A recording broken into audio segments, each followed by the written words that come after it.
Sahabat Rema yang dikasihi dan mengasihi Tuhan, renungan kita pada hari raya kelahiran Santo Yohanes Pembaptis tanggal 23 Juni tahun 2022 ini mengambil tema Membuka Jalan Bagi Tuhan.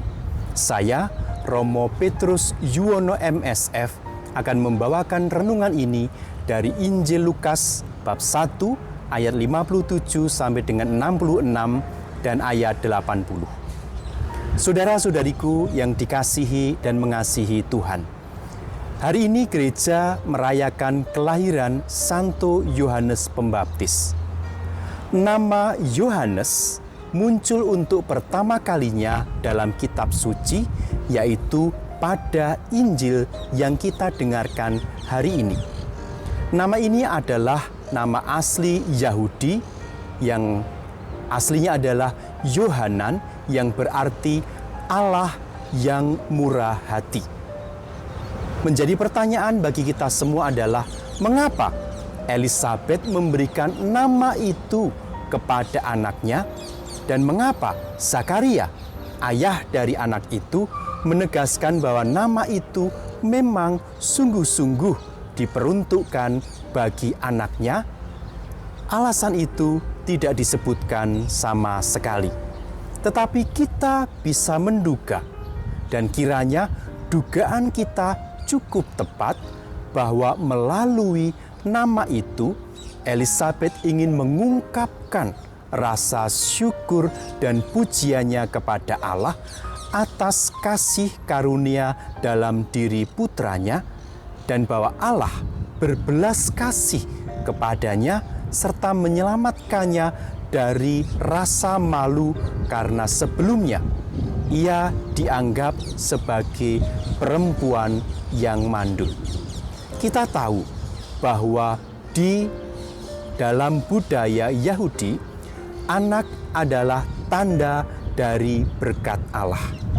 Oleh karena itu, ketika seorang perempuan tidak bisa melahirkan seorang anak atau dikatakan mandul, maka orang langsung menghakimi bahwa Allah mengutuk si perempuan tersebut karena perempuan itu atau keluarganya melakukan dosa yang berat.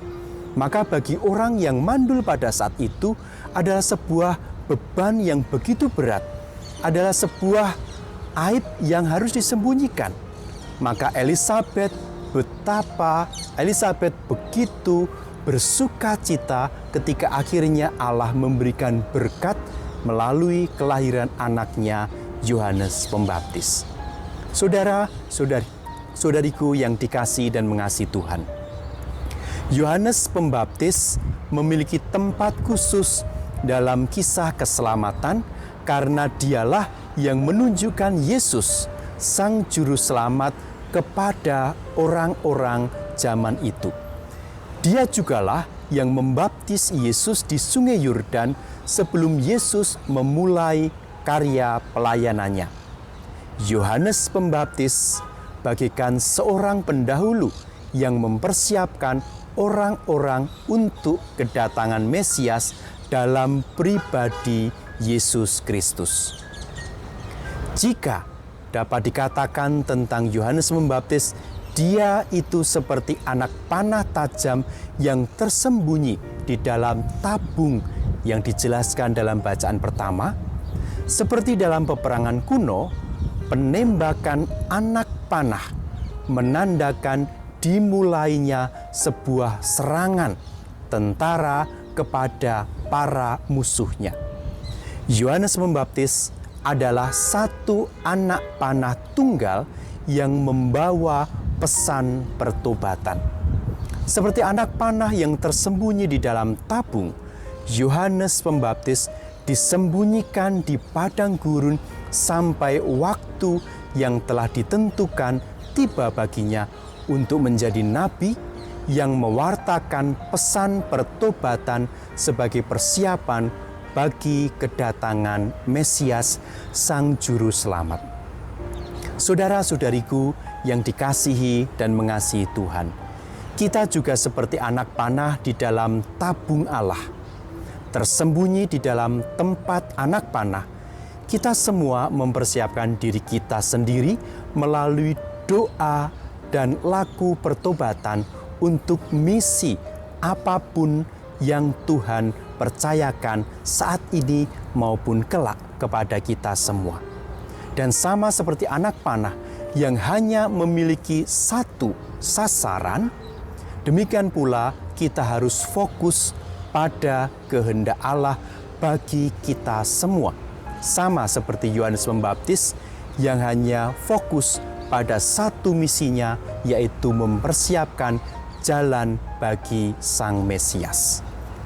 Ketika misinya sudah berakhir, maka Yohanes Pembaptis dengan penuh kerendahan hati mengundurkan diri agar Yesus semakin dikenal.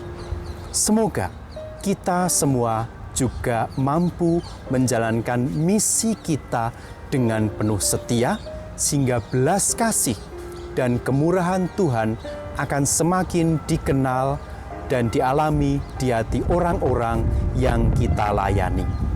Semoga Allah berkenan memberkati hidup kita, keluarga, pekerjaan, dan seluruh niat-niat baik kita dalam nama Bapa dan Putera dan Roh Kudus. Amin. Keluarga kudus, doakanlah kami.